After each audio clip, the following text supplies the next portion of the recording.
Black Myth Wukong is good, but it's not great. It does all the fancy, shiny stuff right, and I think it delivered on a lot of the promise it showed throughout the years, but I also think it failed to shake some of the problems that same pre-release footage would allude to. I still really liked it, but there's a lot that needs work when the sequel, or most likely sequels, hit.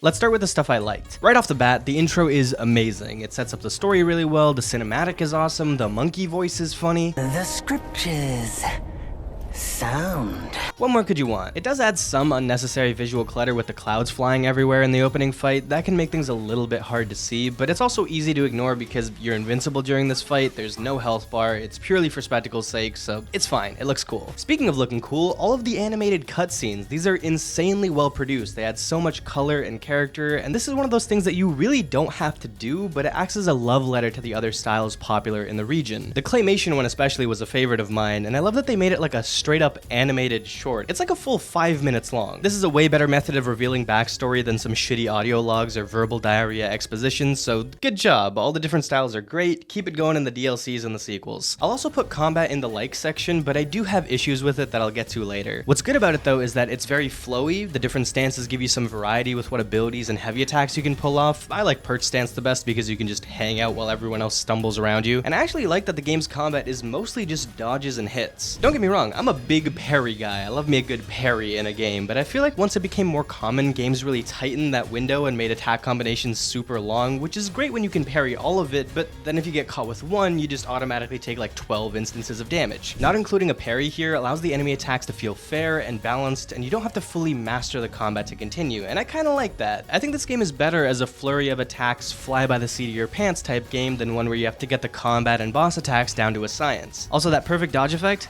It's sexy. Considering bosses and mini-bosses are most of what you fight in this game, it's pretty nice that they're all relatively good. They're not overtuned, and so many of them are completely different visually from one another. You can sort of melt mini-bosses if you just stack all of your abilities back to back, but even those are enjoyable enough to tackle, if not exactly a test of metal. I like the singing dude, he's funny. I just like how he shows up every time you beat somebody up in chapter 2 and he just goes, "Whoa, he whooped that guy's ass," and then he leaves. It's like, thanks man, I did whoop his ass. I appreciate you for acknowledging that. And the last thing I really want to highlight is the myth part of Black Myth Wukong. This game really brought a ton of classic Chinese myths and characters and stories to the forefront of Western culture. You're introduced to so many different mystical beings, and they all have unique personalities, like the skeevy rat dad who runs away from you, tries to call on his other son for backup, and just gets gobbled up. I think what I'm most surprised with this game is how much personality is in the presentation and characters. That all said, let's get into the okay stuff. Performance was alright, just bordering on being a genuine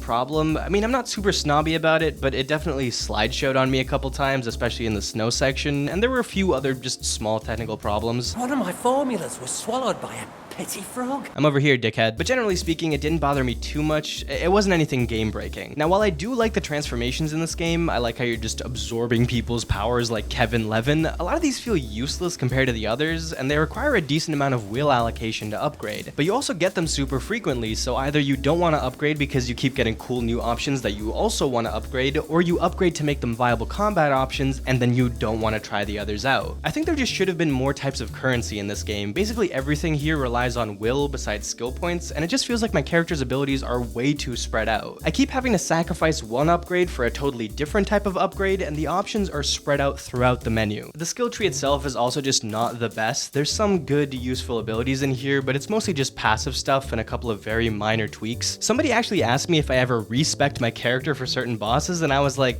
what? No, what could I possibly respec to that would change my playstyle enough to make a real difference? And that's not to say that I want to keep respecing constantly, but hearing that question just made me realize that only a handful of abilities on here actually significantly alter the moment-to-moment gameplay. I also don't love how armor and weapons are upgraded. The first half of this game is super linear, and at most there's like a chest or two off to the side for you to grab, and then the armor and weapon upgrades are also received linearly through the story, and each one of those has higher stats than the last, so what this means is that you're just spending the will you earn linearly to upgrade the gear you earn linearly, which is just a regular leveling system with extra steps. The only difference is that you feel like you're losing more of your currency this way. Also, kind of a random point, but why did they add this cicada section? I understand that it was in the original demo and maybe this whole mechanic was scrapped before release, but then just take it out of the game. I spent so long trying to figure out just how to turn back into a cicada. What a weird one-off transformation. In a potential sequel, I would like to see the animal transformations be more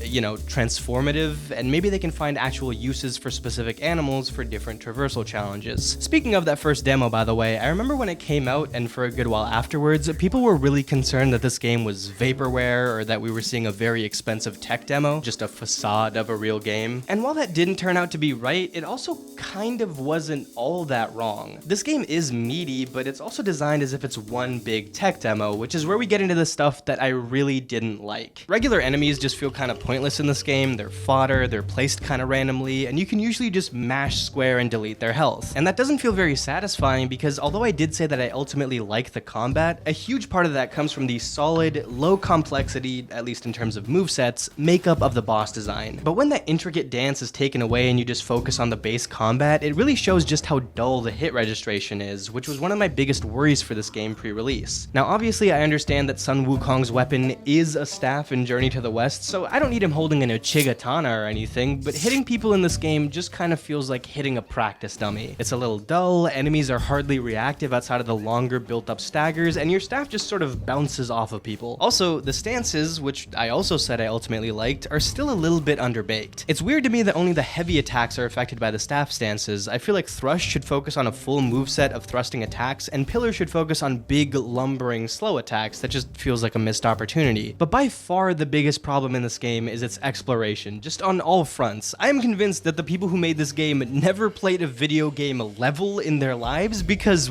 what the fuck? Areas that seem like they should be explorable or climbable just aren't. The game will just invisible wall you off of jumping up or down somewhere that's barely above or below you, and then you have to just run around in a little loop to get there. It's so transparent with how it's manipulating space to make these levels seem longer. And half the time, it can't even be bothered to hide invisible walls with actual objects. It's so unnatural. The stupidest one had to be when I was in Discount Firelink Shrine and I just couldn't go through a clearly open doorway into what amounted to a small 1x1 meter space. Like, how do you even, what? Also, this game is horrible at telling you what path is the main one. Sometimes I was trying to get to the side content before I hit the main path, only to find out that some dingy back alley swamp was somehow housing an ancient god, and the giant temple was holding like a rat or something. Plus, some of the runbacks are just strange and frustrating. This game doesn't have a soul loss system, so I honestly don't know what the point of this kind of checkpointing is, but I'm sure it would have been fine if some areas, especially this place, didn't have really clumsily designed enemy placement that knocked you off of edges constantly, despite the game being so insistent on having invisible walls that should stop that. At a certain point, the game gets less linear and it gets even more confusing. It doesn't do a good job of giving you landmarks to indicate important locations, and sometimes you can go down a path and fight a two-phase boss fight and that section just dead ends after. It's really annoying, and I think that was the main thing that reduced my enjoyment of this game. Most of my other complaints are just things that are a little annoying or pointless, but the level design and exploration is genuinely frustrating. It made it hard to come back and keep playing at a certain point, and I really hope they address this in the future. Anyways, if you want a game where you can just beat up a bunch of bosses with your big monkey staff, you should definitely play this game. It's really fun, but I also want this series to continue in a direction that makes this one look like a beta test in comparison. There are a lot of screws to tighten, even though there's an enjoyable game in here, and I hope we see that as the series continues. Anyways, subscribe for more video essay speedruns, check out my main channel, I'll see y'all next time, bye.